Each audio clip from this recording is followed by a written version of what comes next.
Good afternoon, Namaskar, distinguished guests, faculty members, and dear students.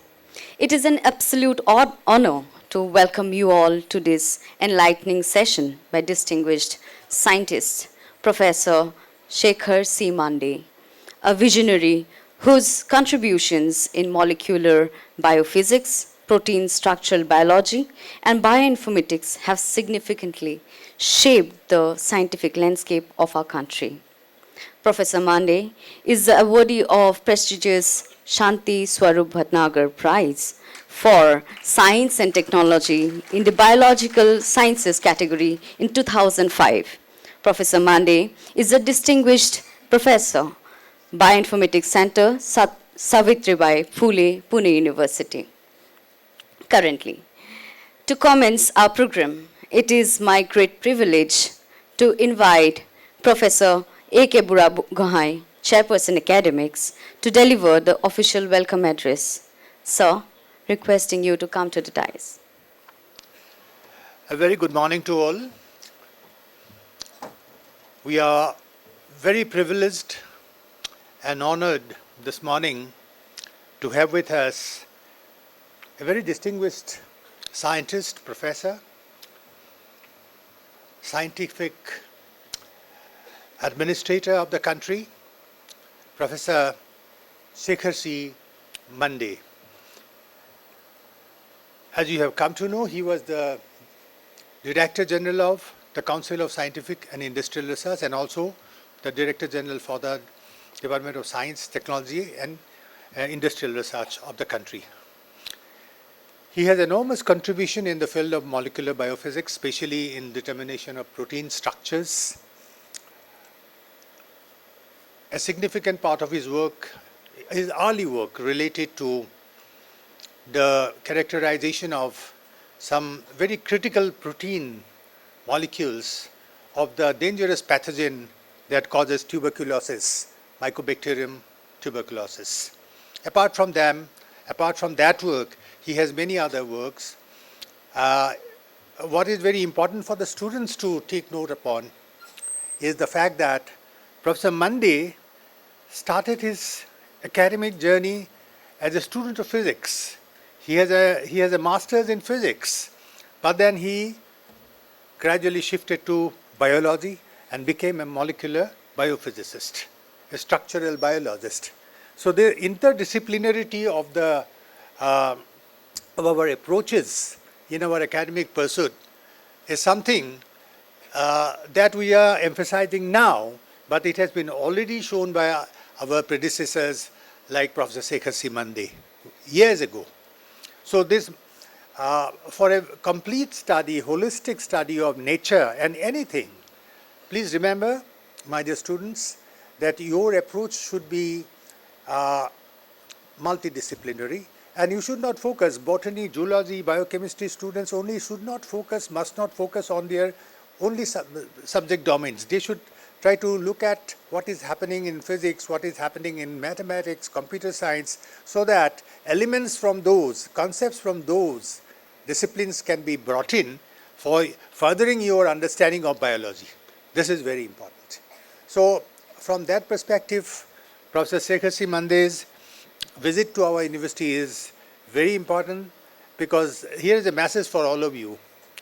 And while welcoming him to our new university, this is a new university.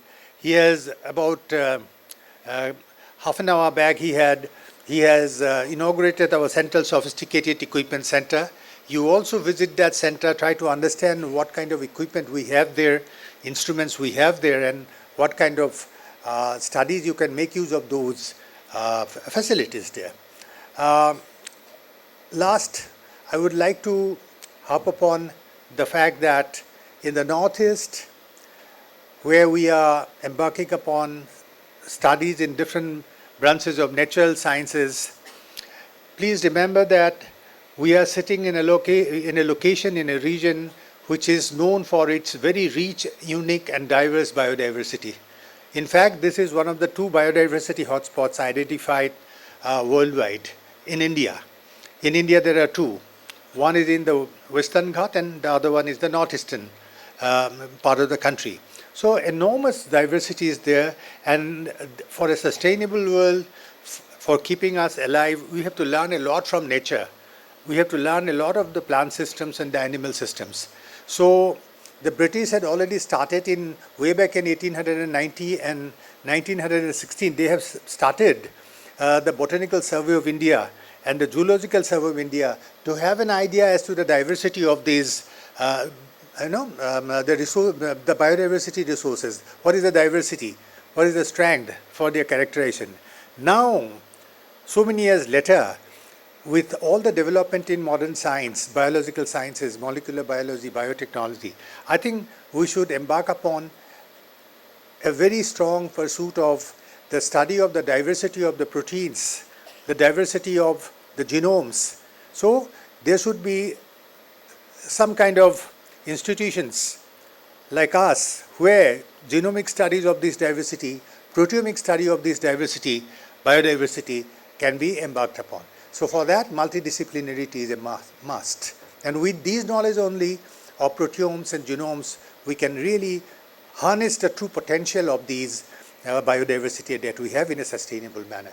With these opening observations, may I once again welcome you, sir, to this university, and we all are looking forward to listening to you on the basis of your diverse experience in different subjects and in the country's progress in the domain of science and technology. I think your observation, your views and your experiences will be very helpful for all of us here in this part of the country. Thank you very much. Thank you, Professor Buragunhai, for your inspiring words and warm welcome. Moving forward, it is now my pleasure to invite Professor Anupam Chatterjee, Dean of Royal School of Biosciences, to formally introduce our esteemed speaker, Professor Mande. Honorable Vice Chancellor, sir, my distinguished colleagues and dear students, it's a great moment and it's my great pleasure to introduce Professor Shekhar Mande, who is a renowned structural and computational biologist, and he is renowned for his contribution in the field. But before that, I just want to express that we are so grateful to him that despite his busy schedule, he kept our invitation and we agreed to be here today. And really, sir, your presence and your participation of these things definitely add great value to the RGU. As you all know that he has, served in a very important position of this country, already written that former DG of CSIR and Secretary of Department of Science and Industrial Research of Ministry of Science and Technology in India. But before that, he was a director of National Cell Science, Pune, for almost 2011, I think. From 2011 to 2018, yeah, he was a director of National Cell Science Center, Pune. As Professor Alok already told, that his master's in physics from Nagpur University, and after that he joined research in ISC Bangalore, premier institute of this country, with Professor M. Bijayan for his molecular biophysics work. And after that, he moved for his postdoctoral research in the University of Groningen in Netherlands. Then in 1995, he joined, which we normally told IMTech, Institute of Microbial Technology in Chandigarh. And then in 2001, he moved from there to the Center for DNA Fingerprinting and Diagnostics at Hyderabad. Many of you must be thinking in his research field, although Professor Alok already highlighted some of the area. He's mainly focused on understanding Mycobacterium tuberculosis, particularly its Hickshot protein, HSP10, 60, and 70. The first two already their team has determined their structure and biochemical activities. Another major research area is the redox protein of microbial tuberculosis. The most recent structure that they have resolved is the NRDH protein, which plays a critical role in maintaining the reduced state of ribonucleotide reductase, determined at an impressive 0.87 Armstrong resolution. The Professor Mande has received numerous accolades and for his groundbreaking work.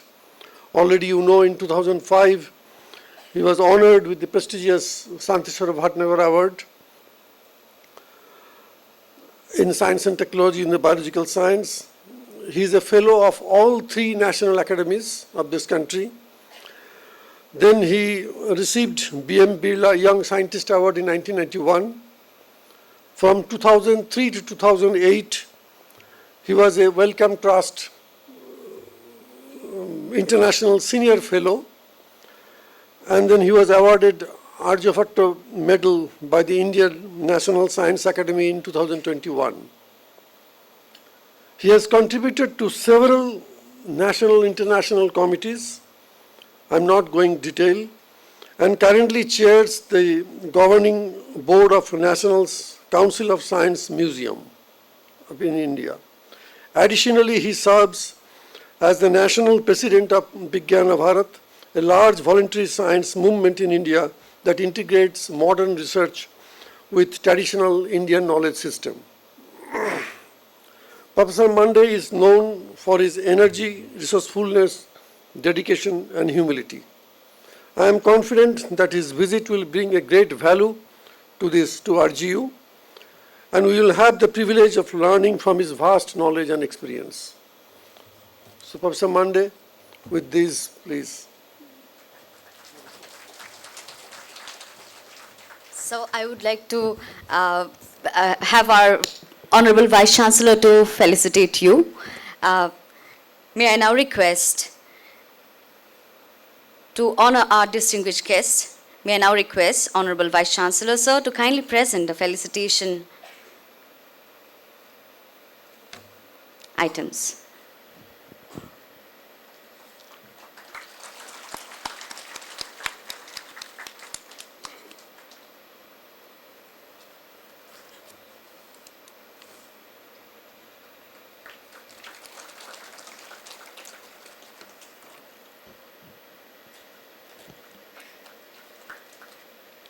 Thank you, sir. Dear audience, it is our absolute honor to have Professor Mande with us for his lecture on history of biomedical sciences in India. Sir, the stage is all yours. Honorable Vice Chancellor, Professor Murthy Garu, Professor Borogohain, Professor Anupam Chatterjee, all the colleagues and friends, students. It's a great pleasure for me to be here amongst all of you today. And I would like to sincerely thank the organizers, especially Professor Anupam Chatterjee, for this invitation to Royal Global University.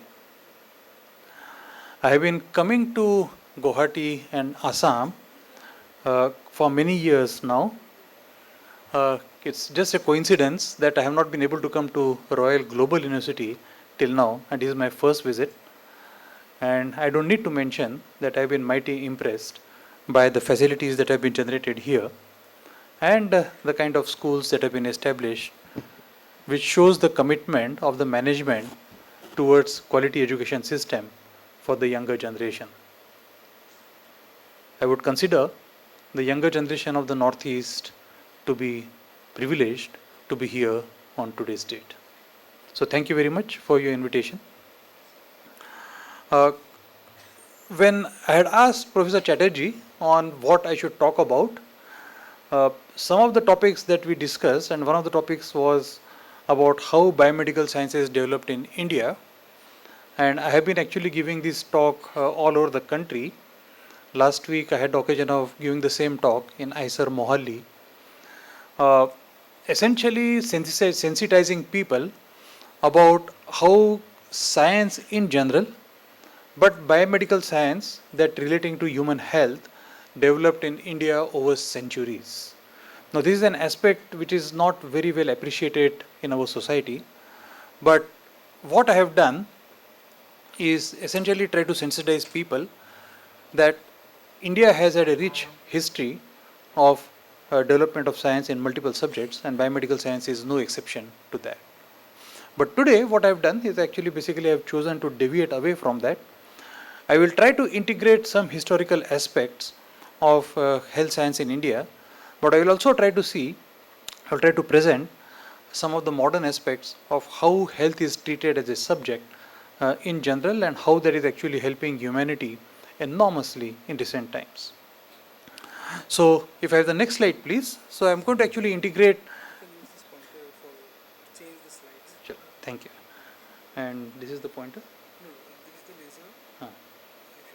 Sure. Sure, thank you. Okay. So historically, if you see, human race, as we call today Homo sapiens, came into being anywhere close to about 200,000 or 300,000 years ago. There's a time when for the first time Homo sapiens emerged in probably multiple parts of Africa, not in a single part. So from that geographical regions, in about last 200, 300,000 years, we have evolved to a stage where we can actually start thinking about our own well-being ourselves. And it's not today, we have always thought of our well-being over all the last 300,000 years ago. It's no surprise, therefore, that wherever human beings have existed, we have thought about how we can actually use nature for our own benefit. The three principal criteria: how we actually look for our shelter, how we look for our food, and how do we actually take care of our health in general. And therefore, the health practices across the globe in multiple communities have emerged from observations around us and what impacts our health in general. On today's date, after all this evolution of 300,000 years, we actually have come to classify diseases in two different categories, what we call as the communicable diseases and non-communicable diseases. And I don't have to tell in this audience what they essentially mean. The communicable diseases are the ones which transmit from one person to another. If one person gets infected with a virus or a fungus or a bacteria, can transmit a disease to another person. Well, non-communicable diseases generally are inherited diseases, right? What you inherit from your parents or grandparents or great-grandparents and so on and so forth. So non-communicable diseases such as diabetes, Alzheimer's, many of the genetic disorders, sickle cell anemia, so forth, and so on and so forth. And these generally we inherit from generation to generation, right? Not that our susceptibility to diseases is not inherited. Even in communicable diseases, certain people actually develop very severe symptoms of the same disease, while another person infected with the same bug or the same virus or bacteria may not develop as harsh symptoms as the first person. Right? I mean, all of you have experienced this during the COVID period. Have you? You have seen around us, COVID period, that many people contracted COVID. Some people came down with very serious consequences of that, while some people, despite being infected, did not develop very serious consequences. Do you all agree with me? Right? So that of course has a particular genetic background. We don't understand it, that's a different matter. So genetic background actually plays an important role, very important role in this, but also an important role in this. But as the name suggests, communicable diseases, they transmit from person to person, and it could be either viruses or bacteria or parasites or fungus and so on and so forth. Now, as I said, as we evolved over the last 300,000 years, we have come to actually tackle diseases on our own. We have generated knowledge around us. How do we deal with the diseases? And around the globe, different communities have developed their own knowledge systems. It is no surprise, therefore, that in India, we have had a very rich knowledge about how do we deal with different diseases in general. There is no surprise, right? It's a pity that during the 190 years of the colonial rules, we were told that we had no culture and we had no practices. That has been very ingrained very firmly in the people of my generation in their mind. But we are coming out of that very slowly to actually look at the rich aspects of our history, and we are actually coming to terms with what kind of knowledge existed for centuries in India. And one of that, actually, much of our knowledge also comes from our classic texts, the four principal Vedas, the Rig Veda, the Atharva Veda, the Sam Veda, and the Yajur Veda. Right? Now, these are the holy texts that were written there, and they lead to eventually Upanishads and so on and so forth, but they also lead for the medically useful substances, especially plants and metal extracts, and they have been described, about 300 medicinally useful plants have been described in the four Vedas combined together. And that has eventually led to two principal texts much later. So Vedic period, we can actually say we don't know the dating of the Vedic period. It could be 2,000 or 3,000 years BC. But the texts that have been written, two principal ones, the Charak Sahita and the Sushruta Sahita, have been written roughly about 1,500 BC or something like that. And the Sushruta Sahita is mostly about human anatomy and surgery and medicine and so on and so forth, while the Charaka Samhita is mostly about the medicines of the plants and so on and so forth. Now, many of the practices that have been mentioned in Sushruta Samhita are even followed today. You will be surprised to know that some of the most contemporary hospitals around the world follow similar practices as mentioned in Sushruta Samhita. I am not going to go into the examples, but just to mention here very briefly, an example what is called as the reconstructive rhinoplasty. You know, if somebody's nose is severed, how do you reconstruct the nose? That has been described in great depth in Sushruta Samhita. And what one does is one excises a part of the skin from the forehead, flips it over the nose, keeps the nostrils open, and then pastes the skin over here. And the nose then is reconstructed almost as good as what it was earlier. Now, reconstructive rhinoplasty is used even today, and medical records suggest that the British, the East India Company, for the first time observed reconstructive rhinoplasty in Pune in the year 1793.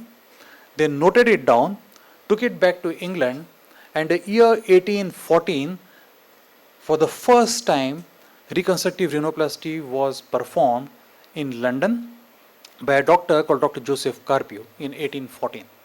Right? So that are the texts that are so powerful that have been described, and multiple of these actually have been described in our former texts, our ancient texts. Now, having said that, it was known for a long time that India has a rich knowledge of medicinal things, and one of the modern historians, Devi Prasad Chattopadhyay, in his book called In Science and Society in Ancient India, he actually says that on a rough calculation, about 3 times the bulk of what survives as the medical literature of ancient Greece, the so-called Hippocratic corpus, exists in these two treatises together. The Hippocrates book, which are actually practiced by the modern medical practitioners, about 3 times knowledge exists in Sushruta and Charaka Samhita, and we should be very proud of that.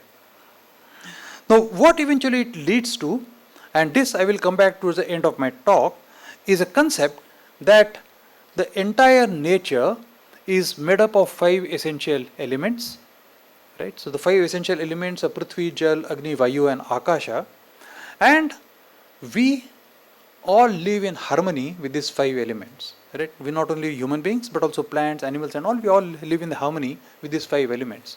And at any point of time there is a disbalance in any of the elements that eventually leads to some kind of a disease, is what we believe from our texts. Now, on today's date, if you come down with some disease, how do we tackle it? There are 3 principal strategies that are used to tackle diseases. One is you try to prevent a disease itself, either by vaccination against that disease or following wellness practices, and we'll see some examples of this. Or we diagnose the diseases very early, and in the eventuality that somebody is diagnosed with a particular disease, then we try to treat it using some kind of interventions, and we'll actually cover all these 3 topics one by one. And what we will do from now is we will focus mostly on communicable diseases or the infectious diseases from now on. And as I said, I am going to combine some Indian knowledge system along with the modern knowledge in this particular aspect. Now, if you look at the disease spectrum in India in the last about 20 years, it has changed dramatically, absolutely dramatically, unbelievable, that in our own lifetime we have seen so much change in Indian system. And if you look at some of the diseases that have been killing Indian populations, the ischemic heart disease is one of the leading killers of diseases on today's date. Diabetes and a chronic kidney disease are becoming extremely serious, and so is COPD, right? In the infectious diseases, of course, COVID-19, because the last few years COVID-19 has essentially dominated the scene, but you have TB and so on and so forth, or the urinary tract infections, or diarrhea and so on and so forth, which have been actually very important. But if you look at the spectrum of diseases in the last about 20 years, infectious diseases used to constitute roughly about 61% of all diseases in India. Today, they constitute only about 33%. Now, this statistics also is from 2016, so much less than 33%. And that's how we have actually changed the profile of diseases in India. And to tell you very surprisingly, all of you have heard the success stories of how we eradicated smallpox. You have heard that we have eradicated smallpox, right, by giving smallpox vaccine. People of my generation still used to get smallpox till about 1970s, but then we have completely eradicated smallpox. You have heard the story of eradication of polio, right? There is a very aggressive polio campaign, polio drops and all, polio drops. We have eradicated polio, but in recent times, some more diseases are on the verge of being eradicated. For example, malaria, which used to be a major killer in India till about 10 years ago. Large number of people used to die of malaria. Now, India is reporting less than about 4,000 or 5,000 cases per year. So, malaria is on the verge of extinction. And in fact, it so turns out that Northeast is still a place which has to tackle malaria aggressively, and that you being the students from the Northeast is a point to ponder. What do we need to do to eradicate malaria, which from the other states of India is on the verge of being eradicated. HIV is on the verge of being eradicated. The number of new cases of HIV in India per year, they have dropped down to less than 1,000 a year. So, last 10 or 20 years have seen a dramatic change in the profiles of diseases in India. Consequently, what has happened is that the diseases which are of lifestyle origin, for example, diabetes, ischemic heart disease, and so on and so forth, hypertension, they are all actually taking more prominence than some of the communicable diseases, something like that. Now, the communicable diseases, the knowledge, the traditional knowledge suggests to us that We have known these diseases for a very, very long time, and they have existed ever since we were a population of hunter-gatherers. All of you are aware that we have not always practiced agriculture. Agriculture emerged only about 12 or 15,000 years ago. Before that, humans essentially lived in groups of about 100, 200, 300 people. We did not form large colonies, but when we were in small groups such as 200 people, we were hunter-gatherers, and ever since then, new infectious diseases have emerged.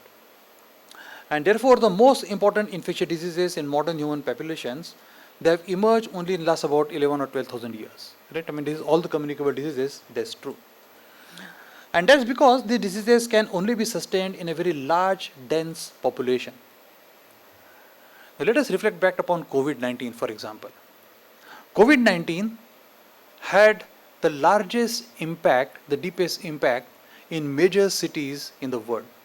Cities like London, New York, Mumbai, Delhi, they were very badly affected by COVID-19. However, if you went to rural areas, even in India, or in Africa, or in Southeast Asia, the impact of COVID-19 was not as deep as in the cities anywhere in the world. And that's principally because of the density of the cities. So larger populations staying in these kind of things actually has that.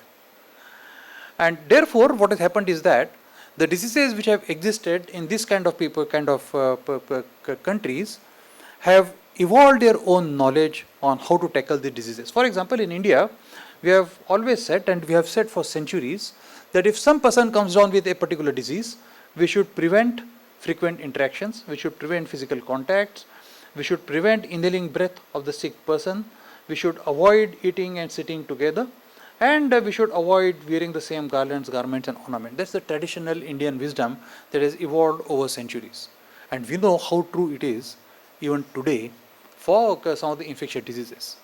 But the modern theory about how diseases occur and how diseases actually spread from person to person, we can credit that to a person called Louis Pasteur. All of you have heard of Louis Pasteur? All of you have heard? At least the microbiology students have heard of Louis Pasteur? Or those who have not heard, have you heard of pasteurization of milk? Boiling of milk? That is Louis Pasteur, right?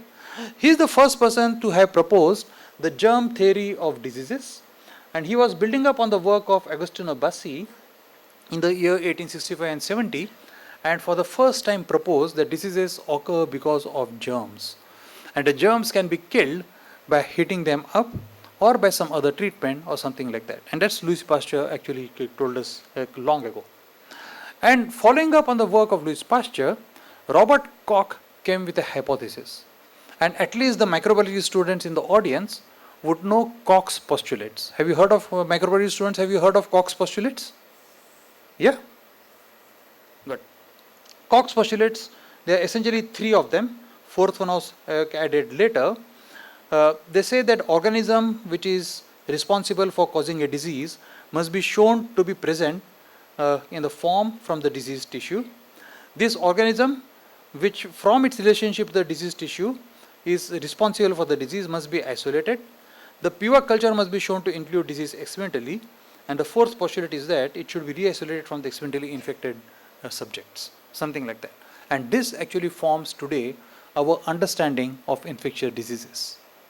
The variety of diseases that occur in humans, whether it be influenza, whether it be tuberculosis, whether it be HIV, whether it be common cold, all these diseases, essentially the basis of that we find in how Pasteur and Koch defined them in the modern times. And these diseases have not existed forever. Many of these diseases are what we call as zoonotic. How many of you have heard the word zoonotic in this audience? Here, raise your hands, the students. The zoonotic transmission. I think there are only 3 or 4. Only 4 or 5. Not many have heard the zoonotic transmission. Right. The zoonotic transmission essentially means that a virus or a bacteria can exist in an animal. And a close interaction of humans with these animals allows that virus or bacteria to jump from the animal to humans. And then it causes the disease in humans. There's the zoonotic transmission, right? Now, COVID-19 Did you hear that COVID-19 first emerged in bats in China? Have you heard that bats in China? Right? Or HIV was incubated long in monkeys in the form of simian immunodeficiency virus, SIV. Have you heard that? So many of these diseases or the disease causing organisms, they exist in animals and they eventually jump into humans in the form of a human microorganism itself. And there are multiple examples. In stage 1, they jump from animal to humans.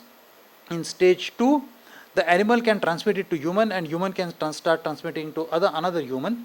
In stage 3 or stage 4, we can actually have outbreaks of this, and in stage 5, it becomes an exclusive human agent. For example, HIV is now an exclusive human virus.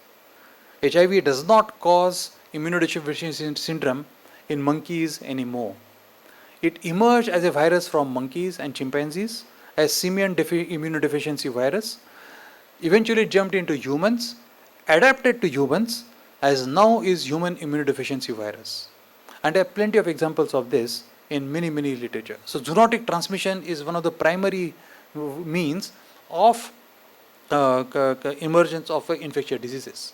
And I've shown you actually some examples here, and we can actually talk of many different examples which I've let's say. Have you heard of terms like bird flu? Bird flu you have heard of? Right? The virus incubates in birds and eventually transmits into humans. Have you heard of swine flu? Yeah? This is essentially influenza virus. And influenza virus comes in multiple categories depending upon what kind of coating it has. It has a coating in terms of what is called as hemagglutinin and in neuraminidase. It is depicted by words called H and N. And you would have heard of H5N1, H1N1, have you heard? One kind of hemagglutinin, another kind of neuraminidase. And this exists principally in birds, animals and so on and so forth. And at some point of time, this influenza virus jumps into human beings because of the close animal-human interactions, and then it becomes a human disease by itself. Now, one important aspect at this particular point of time is to realize, right, and it's a very important aspect. I would like all of you to sit back and reflect upon this particular aspect. And that is, when infectious diseases strike, they strike with equal ferocity among all human beings.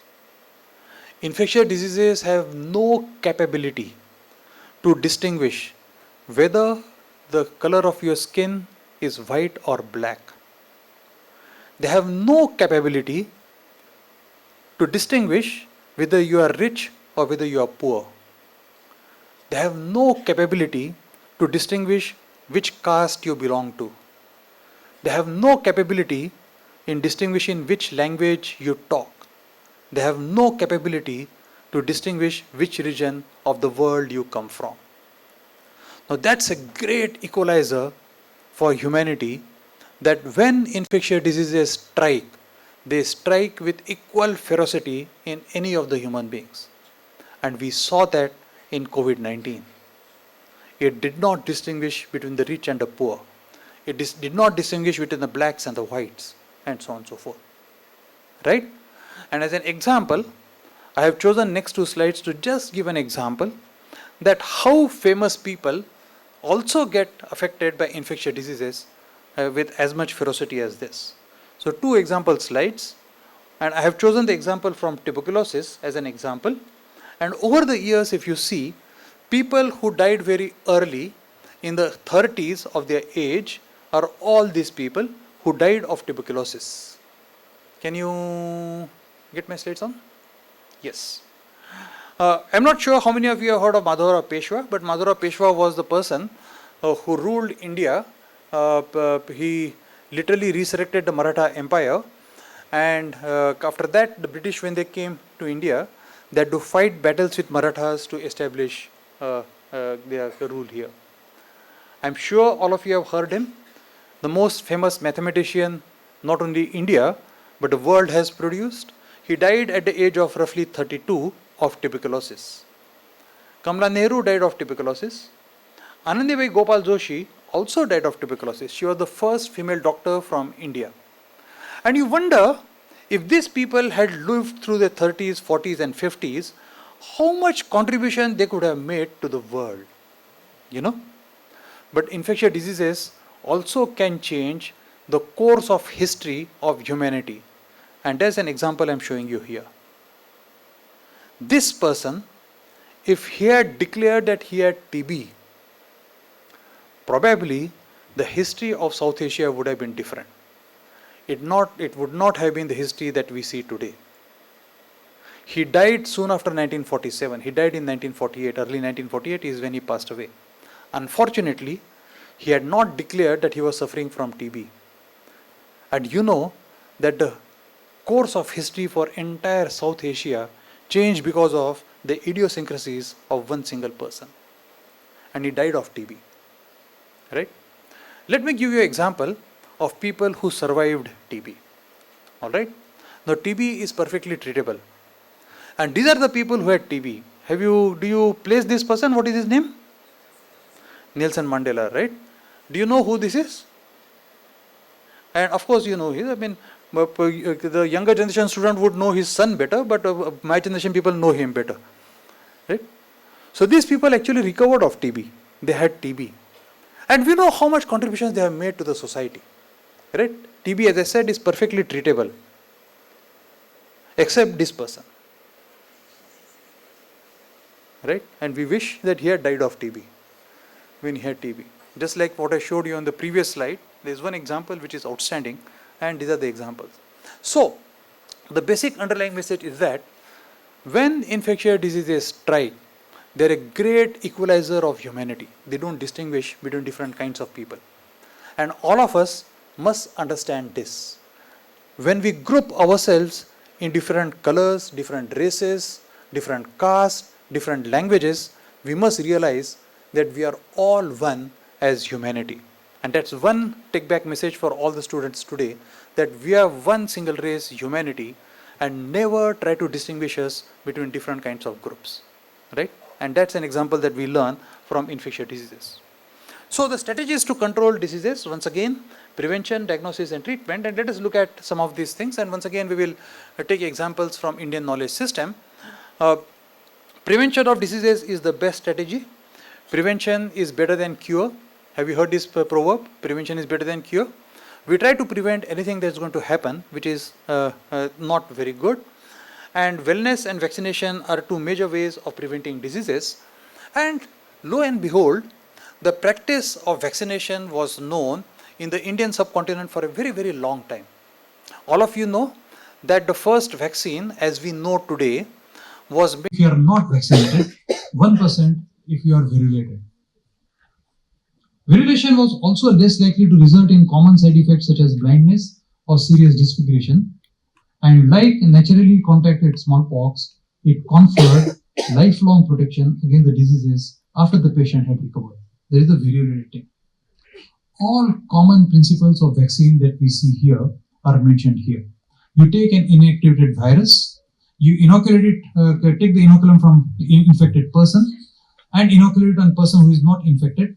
That person now develops immunity against that particular virus, and the immunity lasts lifelong. All the common principles of vaccination, what we know today, and has been known in India since about 11th or 12th century, this particular practice, and has been described by many British surgeons of that particular day. But one of the most prominent ones of them, of course, is J.Z. Holwell, who made a presentation to the Fellows of the Royal Society in 1767. And his account is available in the records of Royal Society from that time. But the modern vaccines, as we know today, I already mentioned the name 1797, Edward Jenner, for smallpox vaccines. But other diseases, for example, tuberculosis, vaccine was made by these two gentlemen, Tamet and Buran, and what we call as BCG, the C denotes Camet and G denotes Buran, and Bacillus Tamet Buran is the one what we actually take to prevent tuberculosis in most of the population around the world. It's a different matter. The second aspect of dealing with diseases is detecting diseases. Number one, how are they caused? Number two, how do we actually have the diagnostic tools with the molecular, cellular, or whichever way? But how do we actually find out how diseases are caused? And one of the foremost examples from India in that is a person called Sir Ronald Ross. Now, although he's a Britisher, I'm saying from India because he discovered how malaria is caused from India. What is the vector of malaria? Right? Today we know that mosquito carries Plasmodium parasite from one person to another. A person who is infected with malaria carries Plasmodium parasite in the bloodstream. When the mosquito takes a bite from that bloodstream, that blood meal is taken and the same mosquito goes and bites another person. The Plasmodium falciparum or whatever gets transmitted to the uninfected person. How did he do this particular experiment? Ronald Ross took a person, two people, one person who was infected with malaria, put that person on a bed, covered the bed with mosquito net, introduced mosquitoes in that net, collected the mosquitoes after the mosquitoes had bitten this particular person. Another person who was not infected with malaria, put that person on a bed, covered the bed with a net, and introduced these mosquitoes he had caught from this bed into another. And lo and behold, the person who did not have malaria developed malaria. Right? That's how the experiment was done. And Ronald Ross got, of course, Nobel Prize for that. The first Nobel Prize from Indian subcontinent for that. And he did this discovery in Hyderabad, in Calcutta. And these are the notes which are there in Ronald Ross Museum in Hyderabad. He actually dissected the mosquitoes under a microscope and found out that he has actually ring-like structures in the blood. And he actually then proposed that mosquito could transmit malaria from person to person. Similarly, there's another person whose example that actually I'm going to give here is someone here. Is basically he discovered how Helicobacter pylori is causes peptic ulcer. Barry Marshall is his name. He got Nobel Prize in 1984, and he also did something similar experiment. He knew that peptic ulcers are caused by bacteria. He took a patient who had peptic ulcer. Then he took an extract of that. He mixed that with water, and then himself underwent endoscopic treatment to see that he had no ulcer himself, and took that extract and drank himself. And lo and behold, 15 days later, he had peptic ulcer developed. And he treated that with antibiotics. I want to ask students whether that actually would conform to standard ethical practices today. What do the students in the audience believe? That the experiment of Ronald Ross or that of Barry Marshall, although both of them won Nobel Prizes, do you think they would be considered ethical on today's day? How many of you think answer is yes? Raise your hands. How many think no? Raise your hands. I think still only about 50% audience thinks this is not ethical. Does the other half think that it is ethical? Today we cannot do this experiment. I think you will be put under jail if you do this kind of an experiment, either on yourself or on a third person. You know, the human ethics demand that you cannot do experiment on a human being like that.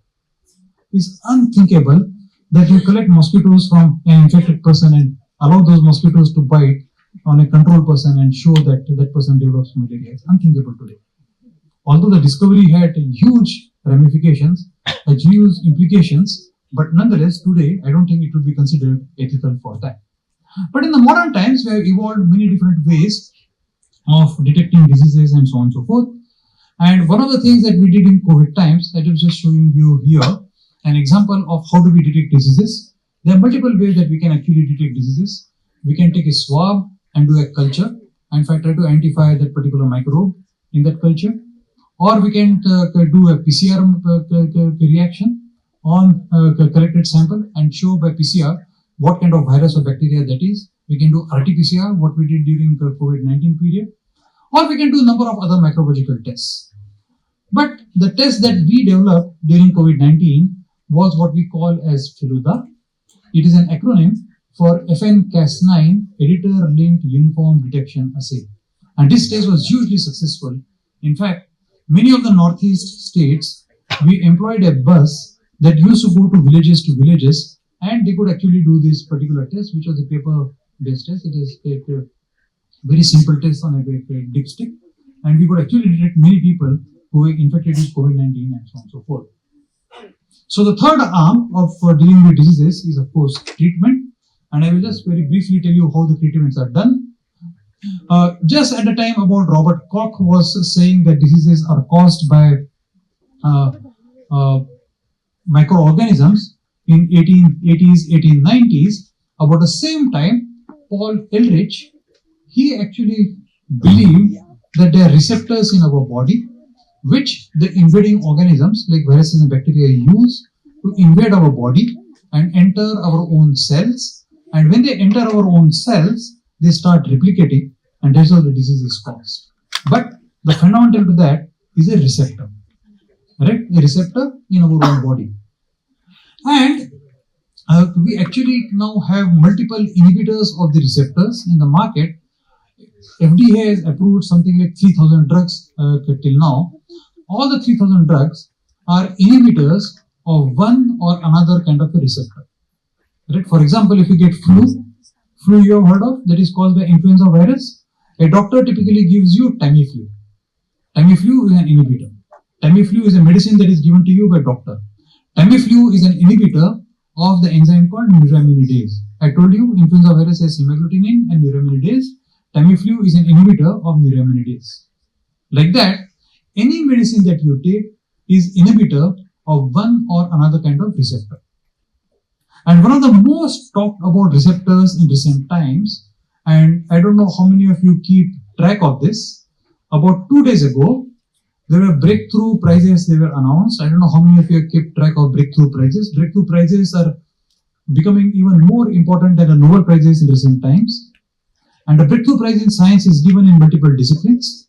And the biology team that got breakthrough prize this year, they got breakthrough prize for what is called as GLP-1 receptor. GLP is glucagon-like peptide. It stimulates insulin secretion from the pancreas. And when it does that, glucagon-like peptides actually go a long way in controlling our diabetes and obesity and so on and so forth. So the people who have made agonists of glucagon-like peptide receptor agonists, they got this year's breakthrough prize, and very clearly either this year or next year, they are on way to even win the Nobel Prize. Right? So if you do Google search on breakthrough prize in science, you will see one of the Indians got breakthrough prize this year. One girl who did her MSc in mathematics from NISER Bhubaneswar and has just finished her PhD about 4 years ago, she got the breakthrough prize in mathematics this year. We should be very proud of that. Right? So, as I said, breakthrough prizes are as important as Nobel prizes, and this year's one is GLP. I am showing you this slide because GLP is what we call it a GPCR, the G protein coupled receptor, and the agonist of that is a peptide here. The peptide actually seen somewhere here also, and the peptide which binds to GPCR is now acts to activate the GLP. Right? Now, this is a very recent discovery, it lasts only about 5 years. And this discovery is changing the world, all over the world, in controlling obesity and in controlling diabetes, all around the world. And in fact, you will be surprised that the first pharmaceutical ever in our history, which is actually going to be worth $1 trillion. All right? In the $1 trillion curves on today's date, $1 trillion club. Today, we have only companies like Google or Facebook and so on and so forth, right? Or Nvidia. We don't have pharmaceutical companies in the $1 trillion club. And the companies which have made GLP-1 analogs, right? They are soon going to become maybe another next year or 2 years from now, the two $1 trillion companies that actually we are looking forward to very soon. Today, their market worth is of the order of about $700 billion.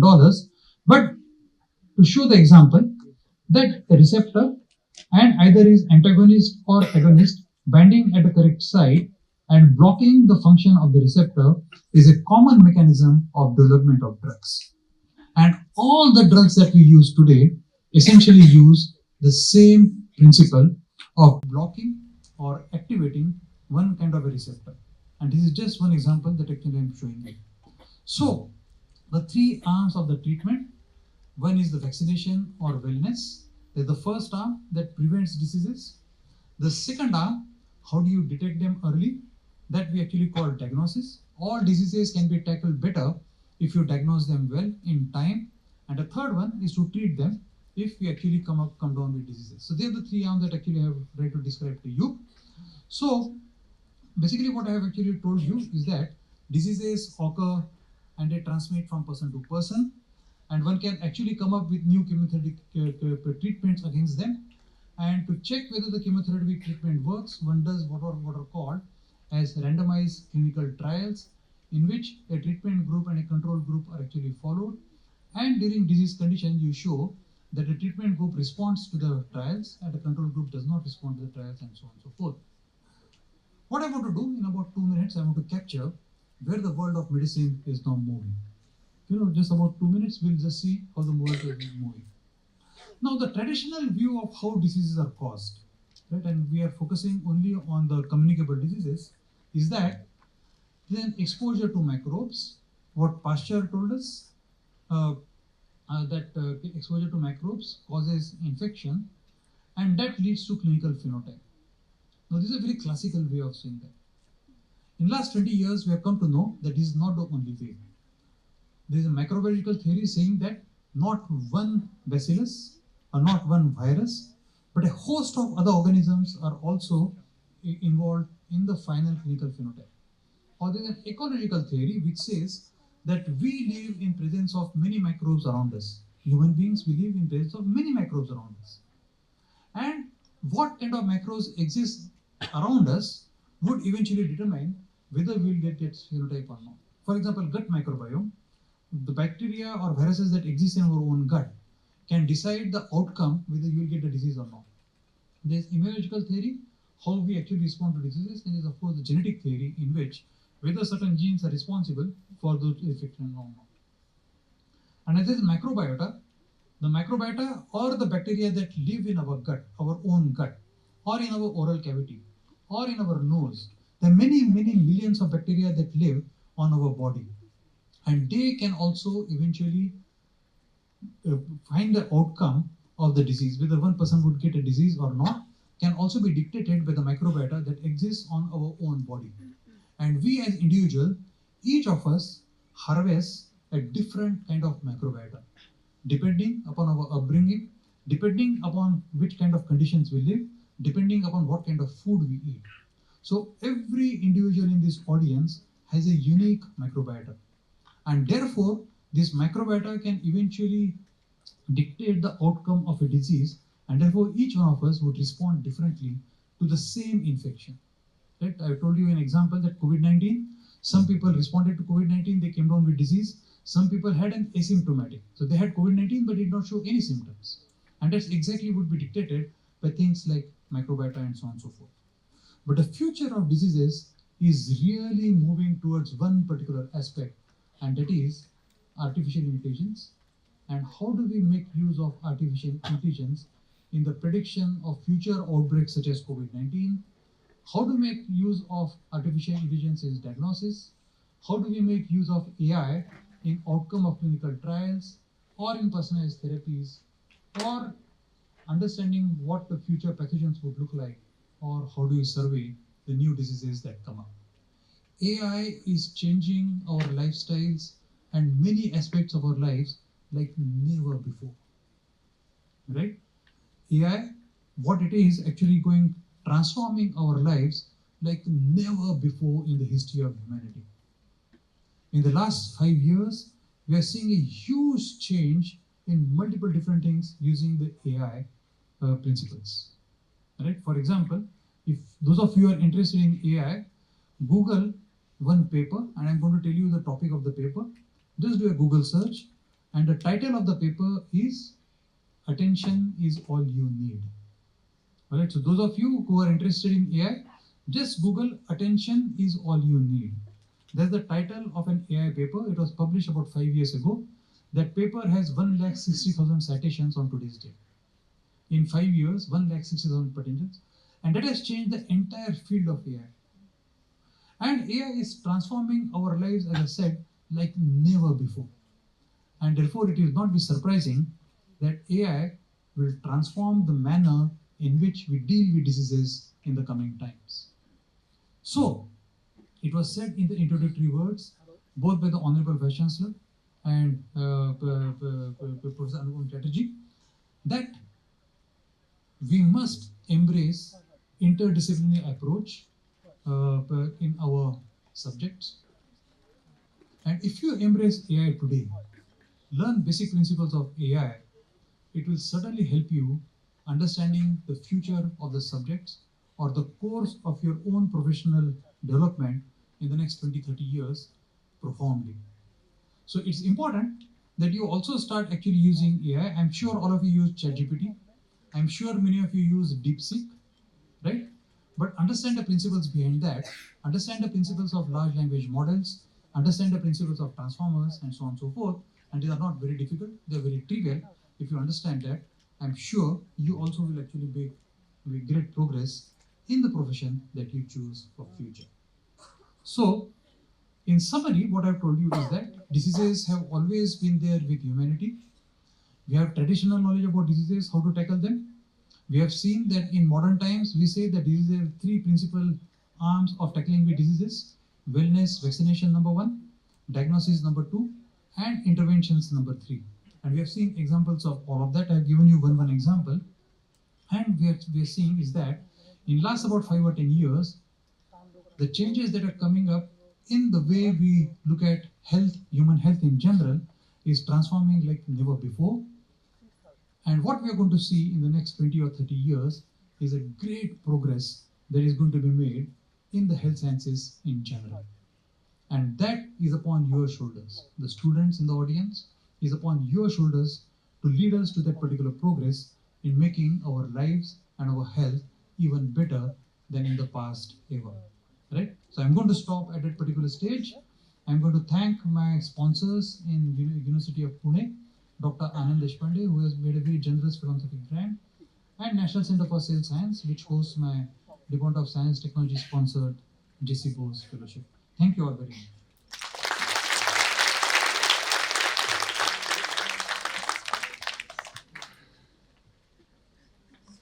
Thank you, sir. I'm sure Professor Mande's lecture has built perspectives in our students here. So we'll go for questions. If you have questions, sir is here. And the volunteers, please pass on the mic. Please raise your hand so that the volunteers can see. Yeah, here in the front.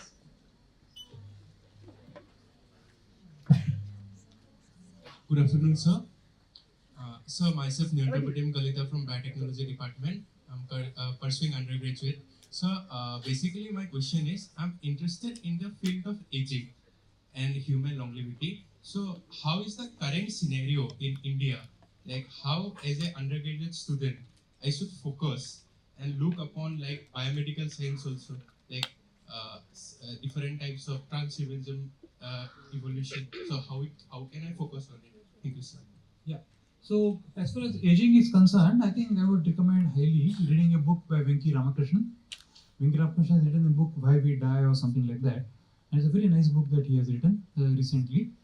But aging is a phenomena which all over the world people have become interested in that very deeply, and in fact, the largest funding for any branch of science that is going today, apart from developing new techniques of AI, is also on aging around the world.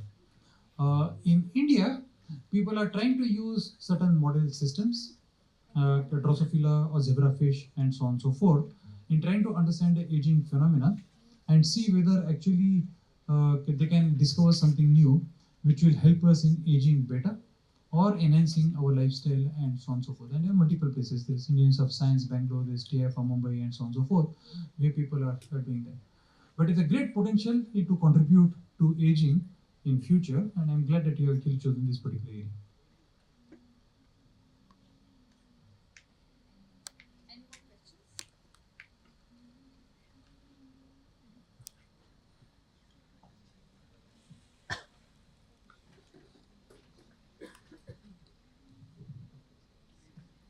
Good afternoon, sir. My name is Purvi Agarwal. I'm from BSc Biotechnology, final year student. So I have a question. So integrating the IKS knowledge for the biological and the medical system so faces many challenges, like so the power gaps or the non-recognition that the medical practitioners they get. So how do you think we can overcome those challenges? So Indeed, there is a gap between the traditional Indian knowledge and the modern science. This gap was artificially created during the colonial period, uh, uh, but efforts are on as we speak today. I am also a part of those efforts where we want to integrate parts of Indian knowledge systems in our curricula. In the school and colleges and so on and so forth, we want to tell our students, our younger generation, that Indian knowledge system has been very rich and there are many things that we still don't understand. I mean, I've mentioned Charak Sahita and Sushruta Sahita. There are many things which might exist there as remedies for diseases, and we haven't actually really found out whether they were not in a particular sense. But there is an effort all around India, or rather all around the world now, to try to integrate the traditional knowledge that has existed in different communities, in between tribals and so on and so forth, and try to see whether that can be used for addressing our modern concerns. So that's definitely one way of doing that. The World Health Organization, WHO, has established an institute in Jamnagar for trying to understand the traditional practices, at least in India. So that's definitely a welcome step for that. To give you an example, the Vedas I told you, uh, the Indian Vedic knowledge tells us there are 5 holy plants. The Vedas mentioned 5 holy plants. One of the holy plants is also cannabis. Cannabis, I don't know how many of you have consumed cannabis, uh, is a holy plant, right, according to Indian knowledge system. Uh, what happened was, in 1985, the United States of America put pressure on India to legally ban cultivation of cannabis. Alright? Till 1985, it was possible to cultivate cannabis in India. But 1985, despite the government being with brute majority, government had to yield to US pressure. Right? On today's date, last 2 years have seen multiple states in US itself or in Canada who have lifting ban on cultivation of cannabis. They're lifting ban. So they're making it legal to even cultivate cannabis. Why? Cannabis has 2, of course, effects. One is which is addictive. We know that there is not a desirable effect. But the other which is a medicinal effect. Cannabis is a great painkiller.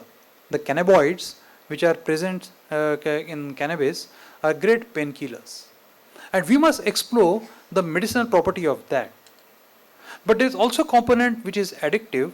So if we have plants which have the lesser of the addictive component and more of the medicinal component, these plants can still be used for human use.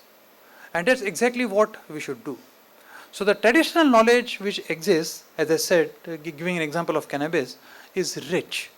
And we have not made enough efforts in trying to tap that particular knowledge. But as we speak, that new thing is coming up. We are trying to actually apprise people. For example, we are writing these textbooks right now. I am involved in the writing of the NCERT textbooks right now for class 6, 7, 8, 9, 10, 11, 12. And there we are actually integrating components of IKS and all as a part of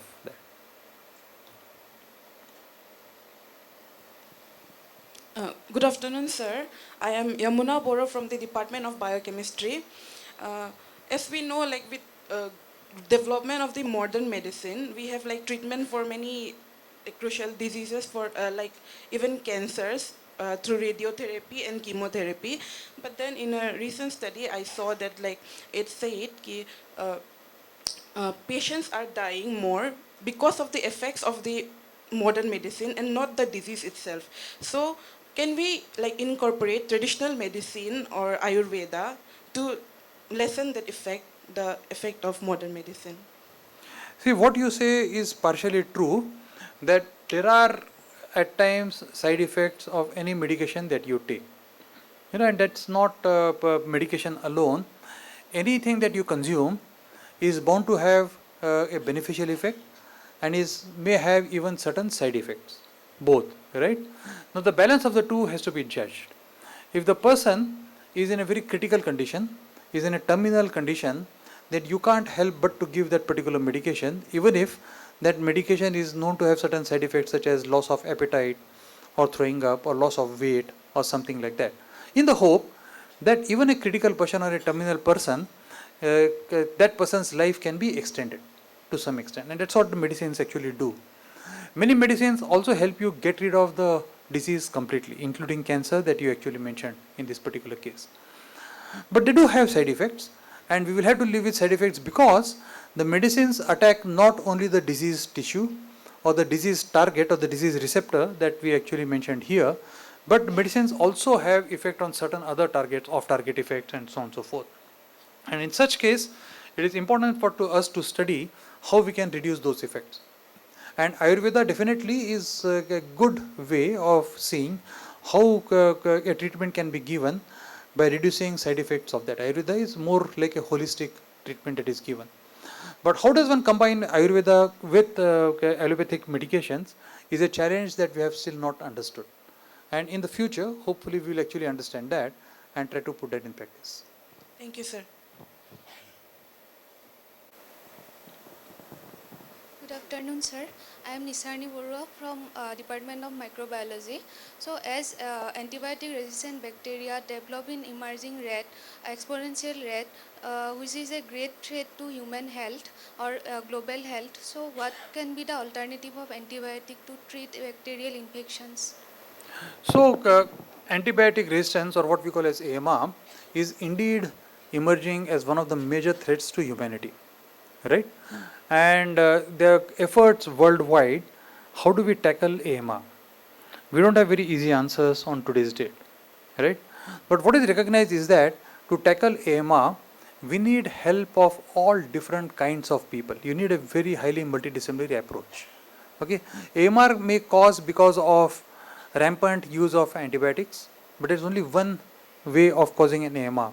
AMR may also cause because of use of antibiotics, for example, in livestock. You know, animals and all that we actually have. If you use antibiotics for them, that also can cause AMR. AMR can also cause because antibiotics are discarded in wastewater, and that can actually lead to hissing. So what we need actually is to first find how AMR is emerging across the world, under what conditions and all, and have strategies to combat that particular aspect. On today's date, we don't understand much about AMR, but once again, just like what I told earlier, efforts are on the way all around the world to try to see how we can actually take on the issue of AMR. Thank you, sir. Okay, so thank you, sir. I'm sure this meaningful discussion and this insightful, perspective sharing by Professor Mande has been very, very helpful for our students. Thank you so much, sir. I would like to extend our deepest gratitude on behalf of the university for this time of yours. May I now request the students to please be seated while our distinguished